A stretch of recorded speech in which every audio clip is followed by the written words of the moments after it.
Welcome to another video here on Stutteringfreediary. My name is Manolis, and on this channel, as usual, we talk about overcoming stuttering ideas, and I also share my story on how I was able to overcome stuttering. And as I say, if I was able to do it, so can you. So let me share with you in today's video a very intriguing story that I happened to experience in the last few days. So I was sitting at a cafe in a lovely morning, during a lovely morning, and the table next to me, there was a family, a very sweet and nice family. They were also enjoying breakfast, and they had a little girl. She was playing around the table as usually cute kids do, but what took me by surprise after a few minutes was that I noticed her arm was tied to her father's arm. So there was like a rope that was very flexible, and after 1.5 to 2 meters it was stretching, like she couldn't go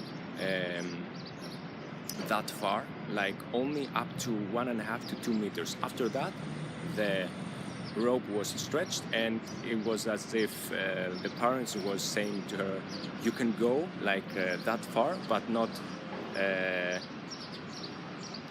any longer than that. So I'm not here to judge whether this is the right or the wrong approach in dealing with a kid who wants to play and explore, but what took me by surprise, like in a positive manner, was that the aliveness, the eagerness that was painted on the kid's expression, because she didn't give up. She didn't say, oh, I cannot explore, I cannot go far, I'm just gonna sit at the table and stay passive.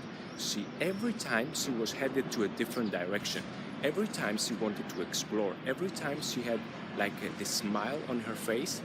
Yes, when the rope was stretched after 2 meters, she had this sort of disappointment, but as it should be in life in general, she didn't stay there. She didn't say, oh, I'm stuck forever. She just moved on and kept playing.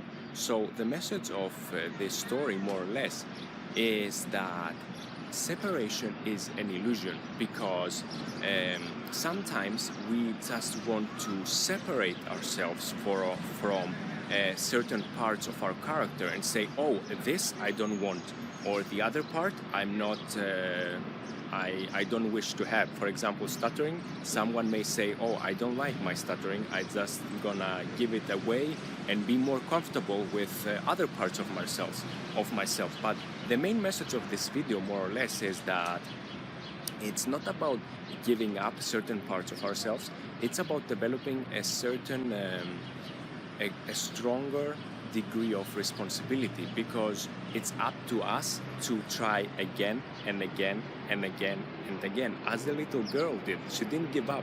She tried again and again and again, and simultaneously the great part about it is that she also developed a stronger sense of herself, because she was able to explore and see herself from a different angle, and simultaneously again she was enjoying it.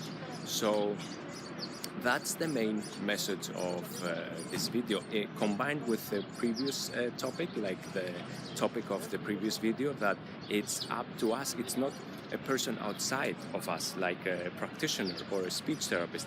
They can be of great help, but it's up to us to explore and at the same time realize that we are tied to ourselves, and it's through the lenses, through the perception filter of our whole reality that we can make the change. We cannot like push responsibility outside of us and say, oh, it's his or her responsibility. It's up to us to make the change. So there is no separation. We are all one. And the minute, the second we realize that, that's the second also that we can make the change. So bottom line is this, like, stay alive, stay energetic, stay eager, and keep exploring. Don't like put it down, because you're gonna have to try again and again and again and again. And guess what? And at the end of the day, you're gonna make it work. I'm certain of that.